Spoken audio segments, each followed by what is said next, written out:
بتحب اليمن؟ هات له واحد فلسطيني بكره اليمن. انا بكره اليمن. بس ممكن اسالك سؤال؟ قول. من عقلك انت نازل على الشارع تحكي السؤال هذا؟ وفي ناس كثير برضه كانت معايا في هذا السؤال، مش بس لحالي. ايه قالوا لك بنكره اليمن؟ انت ليش بتحبهم؟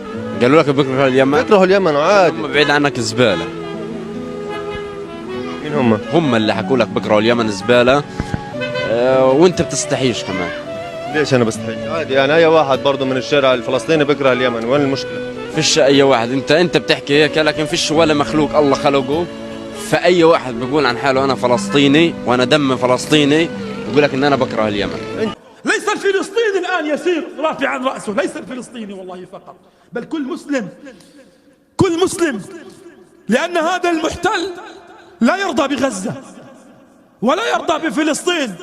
ما فلسطين الا محطه لليمن، ما هي إلا محطة لأن يصلوا إلى كل عواصم الدول العربية. لهذا إن تركتم غزة اليوم فوالله إن الدبابات الصهيونية ستصل إلى عواصم الدول العربية. دي اليمن يالا كيف رجالة هي دي اللي انتوا بتقولوا مش أحسن من يبقى زي اليمن؟ يا ريتك تبقى زي اليمن يا روح أمك يا مخص، يا ريتك تبقى زي اليمن والله.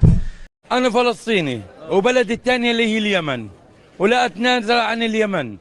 فلسطيني يمني أنا، هي اللي وقفت مع فلسطين، هي اللي وقفت معنا. يا الشعب اليمني رغم حصاركم ورغم حروبكم ورغم كل المعاناة اللي عم بتعانوها ما نسيتوا اخواتكم الفلسطينيين ولا نسيتوا الشعب الفلسطيني. الله ينصر اليمن شعبا وحكومة وقيادة. عاش الشعب اليمني العظيم. روح الله حي ربهم اليمنيين، الله يسعد دينكم يا شيخ، ولكن يموت اللي ما يحب أهل اليمن. عظيم سلام لاخوتنا في اهل اليمن. اللي يقدر يتقدر، اللي يقدر يتقدر يا اهل اليمن. وانتم ما قدرتوا، انتم فجرتوا، انتم زلزلتوا كيان الصهيوني، دمرتوه تدمير. انت حطيت ايدك في ايد اخوك الفلسطيني، ما هانش عليك دمعة الفلسطيني. بسألك يا حاج، انت بتحبي يعني الشعب اليمن؟ الشعب اليمني هذا احنا توأم احنا وياه، ونقول إلى الشعب اليمني طول عمره واقف بجانبنا. شكرا يا أهل اليمن لأنكم حقا رجال تؤتمن. شكرا يا أهل اليمن لأنكم زرعتم بنا الأمل. Yemen, I salute you for your courage, for your braveness, for your iman, for standing with Palestinians. How I wish other Muslim country had the same courage as you. Thank you from the bottom of my heart for standing with Palestinians. I'm sorry, Palestine. Rest of us are coward. And Yemen, you are not the poorest country in the world. You are the most richest country in the world.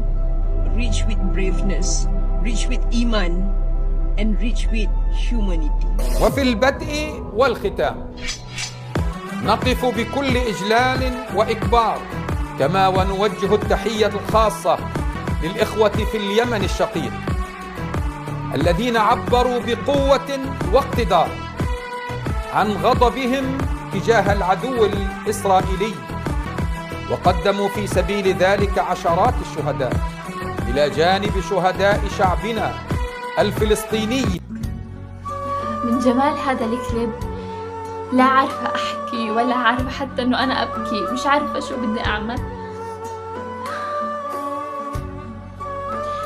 شكرا لليمن. يسعد ربك يا يمن، يسعد دين اليمن. فخر وعز هاي المواقف المشرفة. يا شعب اليمن، يا نبع الرجولة، أفيقوا.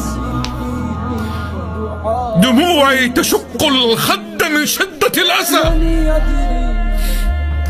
وعيني جفاها النوم،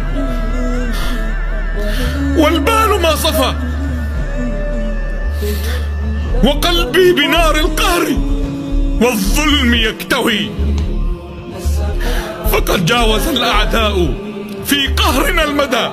يا أهلنا ويا شعبنا ويا أحبتنا في اليمن الشقيق، يمن العروبة، يمن الإيمان، يمن الدعم والإسناد لفلسطين ولغزة وللمجاهدين. من هنا ومن هذه الأرض المقدسة نبعث إليكم بالتحية المباركة من الأرض المباركة فلسطين، من على قواعد المجاهدين. مع بلحق اخبار حلوه ولك يسعد دينكم. خذ هذا الخبر الحلو يا كبير. الله اكبر. شوفوا شوفوا اليمن، شوفوا اليمن، العزه والكرامه يسعد دينكم. هدايا مجنحه ومسيرات الى ايلات واسدود. اذاعتهم عم بتقول انه القبه الكرتونيه تبعنا ما عادت تلحق هدايا الشباب جوا بالداخل. هدايا الشباب بتستهدف بناء بتل. شكر للشعب اليمني الشقيق على موقفه وعلى موقفه البطولي الداعم لأهل غزة. موقف اليمن هو موقف مشرف طبعا لكل الأمة العربية. عملوا الاشي اللي ولا حدا قدر يعمل، مع انها مش دولة جنبنا ولا حوالينا، احنا مش على حدودها، هي كتير بعيدة، بس عملت اشياء عن جد يعني ولا حدا توقع. عن جد هم شعب فعلا من اشجع الشعوب. نحن كفلسطينيين نعجز عن شكر اخوتنا واهلنا في اليمن. نوجه له ألف تحية وإكبار. رفعوا راسنا، وقفوا جنبنا، احنا الشعب الفلسطيني رغم الصمت العالمي اللي بحل حاليا في العالم، الا انه ما سكت وما قبل الظلم اللي عم بيصير مع اخواننا في غزة. هم كانوا شعلة الامل اللي طلعت واحنا يعني برد قلبنا عليها، فيعني ان شاء الله يا رب ونحرر فلسطين. ما شاء الله، حياهم الله، الله يجزيهم الخير، يسعدهم. اتلجوا صدورنا بهذه العمليات اللي بيعملوها مع السفن الامريكيه بتدخل من باب المندب. اهل اليمن نشكرهم شكرا جزيلا يعني، ونقول لهم ان شاء الله ربنا يديمكم ذخرا للامه العربيه. الناس ابطال اليمنيين اكثر تجاههم معنا وبارك الله فيهم. اقول لك اشي واسمعوها من فلسطين حر. الشعب اليمني من اكثر الشعوب اللي واقف مع القضية الفلسطينية. أنا شايف الشوارع اليمن وعارف، بس بما أنه اليمن من أطهر دول العالم يا يمنيين، طلب من أخوكم، اعتبروني أخوكم الصغير، أخوكم الكبير من أبو إسماعيل. ما بدي منكم لا لايكات ولا فولو ولا اكسبلور، بس بدي منكم شيء واحد، ادعوا لأهلنا بغزة. غزة يا جماعة الخير تحت القصف. ادعوا لأهلنا بالقدس، ادعوا لأهلنا بعرب الداخل. مشان الله يا يمنية اثبتوا لنا بس وجودكم بس بدعوة. وانا بعرف انه الشعب اليمني كفو، زي ما فلسطين بقلوبكم الشعب اليمني بقلوبنا، واليمن كلها بقلوبنا. فلتحيا اليمن وتحيا فلسطين على راسي والله.